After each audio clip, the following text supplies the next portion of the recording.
ঈশ্বরই স্রষ্টা আর ঈশ্বরই সেই বস্তু। তো সেটা কি করে হবে? তার উত্তরে এই ভাগবত বললেন, মায়া গুণৈ বিরচিতম। তিনি সৃষ্টি করলেন কিভাবে? তার মায়ার গুণে। মায়া গুণৈ বিরচিতম। এই যে জগৎটা দেখছো, এটা মায়া দিয়ে সৃষ্টি হয়েছে, সদা সর্বদা চেঞ্জ হয়ে যাচ্ছে, কখনো এক থাকে না। কেন? এর নেচারটাই তো এরকম। তা সংসার এই শব্দটার মানে কি? সম্যক সরতি সংসার। কিন্তু মজাটা হলো, দাদু একটা বিরাট বড় বাড়ি বানিয়ে গেলেন, তারপরে সেই ছেলে ওখানে থাকতে পারলো না, ওই বাঁকুড়ার কোনো গ্রামে কিংবা বর্ধমানের গ্রামে বিরাট একটা বাড়ি পড়ে থাকলো, লোকেরা দখল দখল করলো, তা গাছপালা হয়ে গেল, শেয়াল মেয়াল থাকে। কিন্তু ওই ছেলে, সে আবার কলকাতার উপরে একটা বিরাট বড় বাড়ি, আবার একই ভুল। দাদু করেছিলেন বর্ধমানে, এবার ছেলে বললো না, ওই সব জায়গায় থাকা যায় না, ওই একটা কি বইচি, মানে একটা নাম আছে বইচি বর্ধমানে, অবশ্য বইচির লোকেরা যেন রেগে টেগে না যায়, ভালো জায়গা। এখন তো যাই হোক, তো খুবই সুন্দর জায়গা। এখন এবারে তিনি কলকাতায় এসে, ওই ছেলে কিন্তু আবার একটা ভুল করে, ও কলকাতায় এসে কলকাতার খুব একটা নাম করা জায়গায় বিরাট বড় একটা বাড়ি করলো, কি নাই 3টে ঘরে 3 ছেলে থাকবে, তারপরে নাতিপুতিরা থাকবে, তারপরে এই হবে, ওই রকম। এবারে সব 2টো ছেলে 1টি মেয়ে, তারা চলে গেল বিদেশে। ওই বাড়িতে আবার গোলমাল, একটা ঘরেই শুধু আলো জ্বলে, বাকি ঘরগুলো সব অন্ধকার। আর 2 বুড়ো বুড়ি ফোনের সামনে বসে থাকে, কখন একটা ফোন আসবে। একটা ফোন আসবে জার্মান থেকে, একটা ফোন লন্ডন থেকে, আর একটা ফোন নিউ ইয়র্ক থেকে, বসে আছে। এখন ওই বাড়িটার কি হবে? প্রত্যেকে কিন্তু এবার এখানে যারা এলেন, তিনি আবার একটা বিরাট বড় প্যালেসিয়াল বিল্ডিং বানিয়ে ফেললেন, করে বললেন না, আমার সব ছেলে থাকবে ওই ঘরে, এখানেতে পড়বে, ওইখানেতে শোবে, খেলবে, এটা এক্সারসাইজ করবার রুম, ওইটা সব। এবারে সব ছেলেগুলো এদিক ওদিক চলে গেল, ওই ঘরটা ঝাঁট দেবার জন্য, পরিষ্কার করতে আবার একজন মেক্সিকান লোককে নিয়ে। এখন ওই চলেছে, কিন্তু থামছে না কেউ। প্রত্যেকে যেই সুযোগ পাচ্ছে অমনি আবার ওইটাই করছে। আবার কিছুদিন পরে আঙুল মুখে দিয়ে, সর্বনাশ, কি হবে এখন, এটা আমরা কি করি? এই হয়েছে সমস্যা। তো সমস্যাটা হচ্ছে যে আমরা কিছুতেই মাথায় আসছে না, এই জগৎটা কিন্তু মায়া তৈরি, থাকবে না, আমিও থাকবো না, জগৎও থাকবে না। যখন আমি ঘুমিয়ে পড়ি, আমার জগৎ থাকে? থাকে না তো। যখন আমি ঘুমিয়ে পড়লাম, তখন কিন্তু আমার কোনো চিন্তা নেই, আমার কোনো সমস্যা নেই, জগতের কে কোথায় কি হলো না হলো কিচ্ছু জানি না। কিন্তু যেই ঘুম থেকে উঠলাম, অমনি টুক করে মায়া লাফিয়ে পড়লো, আবার চোখের উপরে সেইটা। সেই জন্য উনি বলছেন, এই যে জগৎটা সৃষ্টি করলেন ভগবান, কি দিয়ে করলেন? নিজের শক্তি দিয়ে। সেই শক্তিটা কি? মায়া গুণৈহি।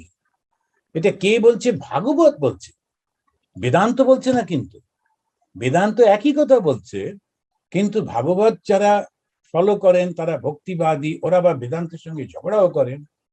না না, ভগবান সৃষ্টি হয়েছেন, ভগবানই করেছেন, সে তো বাবু আমরা তো বারণ করছি না, কিন্তু কথাটা হচ্ছে কি দিয়ে করলেন।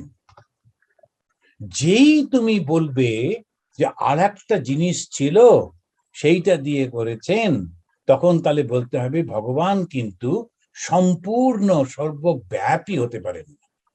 ইনফিনিট যে শব্দটা ইংলিশে ব্যবহার করে, সর্বব্যাপী, সর্বত্র রয়েছেন, তা তো হবে না। কেননা একটা জায়গা আছে যেখানে ভগবান যেতে পারেন না, কারণ ওই স্টকটা রাখা আছে ওখানে, সেটা দিয়ে দিয়ে উনি তৈরি করছেন জগৎ, তাহলে তো গোলমাল হয়ে গেল। এই পয়েন্টটাতে এসেই বেশিরভাগ জায়গায় দেখবেন, যেমন খ্রিস্টানিটির কথা বলছিলাম, তারা বলল ভগবান যিনি, তাকে কেউ দেখতে পায় না, তিনি কারোর সঙ্গে কথা বলেন, কিন্তু তিনি খুব কৃপা করে তার অনলি বিগটন সান, তার সন্তানকে, যে বাবার প্রতিনিধি, ওকে পাঠিয়ে দিয়েছেন এই জগতে আমাদের মুক্তির জন্য। জিসাস ইজ দ্য অনলি বিগটন সান। বেশ, তাহলে ঠিকই আছে, জিসাস এলেন, এইবারেতে ওই যিশুর সঙ্গে ভগবান কমিউনিকেট করছেন কি করে, তখন বললো মাঝখানে আর একটি মানুষ আছে, সে ভগবানও না মানুষও না, মাঝামাঝি। তখন বলা হলো হচ্ছে হোলি স্পিরিট, যেমন ওদের ওই ট্রিনিটি।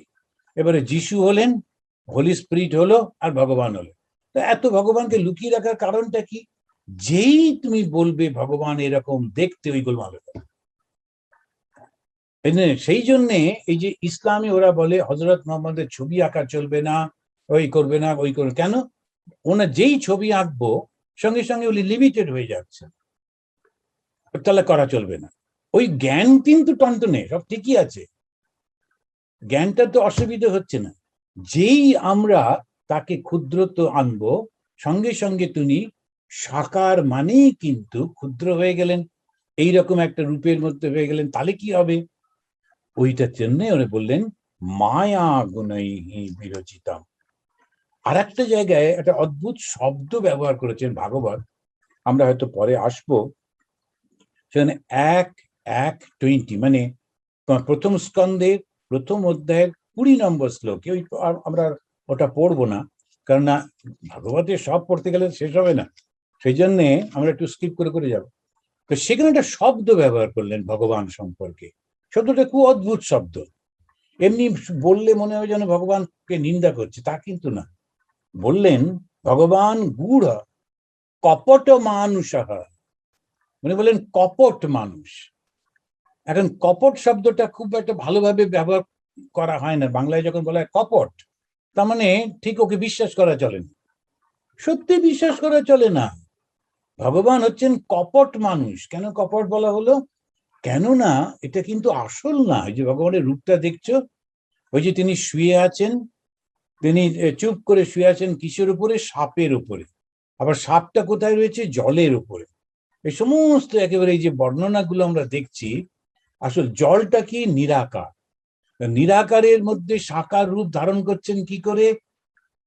তিনি তখন ওই সাপ মানে যোগের মাধ্যমে, সেই যোগী তিনি সেই তার গুণটাকে, শক্তিটাকে ব্যবহার করলেন, সেই ভগবান।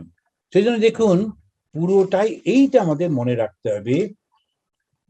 তারপরে আমাদের ভাগবত যিনি রচনা করছেন ব্যাসদেব, তিনি একটা উদাহরণ দিচ্ছেন। বলছি দেখো যে আমরা আকাশকে বলি আকাশের গায়ে এই সমস্ত মেঘগুলো লেগে রয়েছে, কিন্তু আকাশ কোথায় আর মেঘ কোথায়? আকাশের গায়ে কি মেঘ লেগে থাকে? সুতরাং তা তো হয় না, আমরা ভুল করি। তেমনি বলি ভগবানের এই কি কাণ্ড, ভগবান কেন এরকম সৃষ্টি করেছেন, কেন এরকম সৃষ্টি করেছেন? ভগবান কিন্তু কোনো কিছু করেননি, সেটা একটু অদ্ভুত ভাবে। তারপরে অথবা আমরা যখন বলি যে ধুলোর ঝড় আসছে, এখন বাতাসটা ধুলোর মধ্যে রয়েছে, ধুলোগুলো বাতাসের সঙ্গে, বাতাসের কিন্তু কোনো সম্পর্ক নেই। ওই যখন ওই চললো, ধুলোগুলো এসে গেল, কিছুক্ষণ পরে ধুলো পড়ে গেল, একটা দুর্গন্ধের উপর দিয়ে যাচ্ছে, তখন আবার দুর্গন্ধ, আবার সুগন্ধের উপর দিয়ে যাচ্ছে, আবার সুগন্ধ, ও কিন্তু ঠিকই আছে, বাতাসের কোনো কিছু এসে যাচ্ছে না। ভগবান ওই ভালো মন্দ নানান রকমের মধ্যে দিয়ে কিন্তু চলেছেন, এইটা মনে রাখতে হবে। সেই জন্যে যে আমরা হিন্দুরা তুমুল উৎসাহে নবমীর দিনে ওরা একেবারে সেই হলো যে রামচন্দ্র তিনি জয়লাভ করেছিলেন বলে ইউপি টিউপির দিকে রাবণকে পোড়ায়, আবার রাবণকে ভয়ঙ্কর দেখাবার জন্য 10 মুন্ড করে। সত্যি সত্যি 10টা মুন্ড কিন্তু ছিল না, 10 জন মানুষের মতো বুদ্ধি রাখতেন, সেই জন্য 10 মুন্ড। 10টা মুন্ড মানে 10টা মানুষ যত চিন্তা করতে পারে, ওই একটা লোক এরকম চিন্তা করতে পারে, সেই জন্য 10 মুন্ড বলা হতো। তো এই যে সিম্বল গুলো দেখলাম, তো রাবণ কিন্তু অত্যন্ত জ্ঞানী পুরুষ। রাবণের যে রচনা রয়েছে শিবের উপরে, শিবতাণ্ডবম, অসাধারণ রচনা। কিন্তু হ্যাঁ, তার শক্তি ছিল, তখন তিনি সেরকম করেছেন। তো সেই রকম ভাবে প্রত্যেকটা মানুষের মধ্যে যে শক্তিটা, ওই শক্তিটা কোত্থেকে আসে? ওই ভগবানেরই কৃপা থেকে। তো মায়ার প্রভাবে এই যে স্থূল শরীর, এর মধ্যে একটা সূক্ষ্ম রূপ আছে। এই জীব তাকেই আমি বলে মনে করে, আর তাকে অবলম্বন করে বারবার জন্মগ্রহণ করে। যারা বেদান্ত পড়ছেন, যারা বেদান্ত পড়েছেন, আপনারা জানেন যে মায়া উপহিত চৈতন্য জীব, এই ঈশ্বর, মায়া উপহিত চৈতন্য হচ্ছে ঈশ্বর। তো ঈশ্বরটা কি? মায়ার শক্তি দিয়ে যিনি ঢাকা পড়ে গেছে। আর জীবটাকে অহংকার উপহিত চৈতন্য জীব। তো জীব মানে ইন্ডিভিজুয়াল সোল, সেটা কিরকম না অহংকারটা দিয়ে ঢাকা পড়ে গেছে। আমি আমি আমি আমি সারাক্ষণ সেটাই। একটু এদিক ওদিক হয়েছে কি ব্যাস একেবারে দারুণ সমস্যা। কিন্তু যদি বলা হয় এটা লিখে ফেলো তো তুমি কে, একটা লাইনও লিখতে পারবে না। যদি আমি বলি এই যে শরীরটাই হচ্ছে আমি, তখন প্রশ্ন হবে এই যে একটি ছোট্ট বাচ্চা মায়ের কোলে শুয়ে আছে, এটা কে? তুমি তো চেনোই না ওকে। তাহলে তো তোমার ছোটবেলা বলে কিছু নেই, ছোটবেলা তো ছিলই না। অন্য কেউ বলে দিচ্ছে, মা বা বাবা বা আত্মীয় স্বজনরা ওরা বলে দিল এইটাই তুমি, তখন তো তুমি বলছো এটা আমি। ভেবে দেখুন, খুব ভয়ঙ্কর ব্যাপার। একটা অন্য কোনো বাচ্চার ছবি দেখিও বলে দিতে পারে এই যে দেখছো এইটা হচ্ছে তুমি। বলছি এত মোটা ছিলাম নাকি? ছোট থেকেই তুমি অতটাই মোটা, বলো কি? আমার তো কিছু করার নেই, কারণ আমি তো আইডেন্টিফাই করতে পারবো না। আমি আমাকেই চিনি না ছোটবেলায়, আমি অন্যের উপর নির্ভর করছি কিনা দেখুন কত বাস্তবে। তাহলে এই যে শরীরটা পরিবর্তিত হয়ে যাচ্ছে, যাকে আমি চিনি না তাকে আমি বলছি কি করে? ওই মায়ার প্রভাবে, ওই অহংকারের প্রভাবে। ভেবে দেখুন, বেদান্তবাদীর এই যে শব্দ দুটো ব্যবহার করলো মায়া আর অহংকার, এটা যে একটা বানিয়ে বানিয়ে বললো তা কিন্তু না, ভীষণ একেবারে একটা অহংকার উপহিত। উপহিত মানে চাপা দেওয়া, ঢাকা দেওয়া। তো অহংকার দিয়ে উপহিত হয়ে যেটা আমি, তাতে এত লাফালাফির কি আছে? আর একটা হচ্ছে ঈশ্বর যিনি, ওই চৈতন্যই তিনি, কিন্তু মায়া দিয়ে ঢাকা। ওম শান্তি শান্তি হরি ওম তৎসৎ।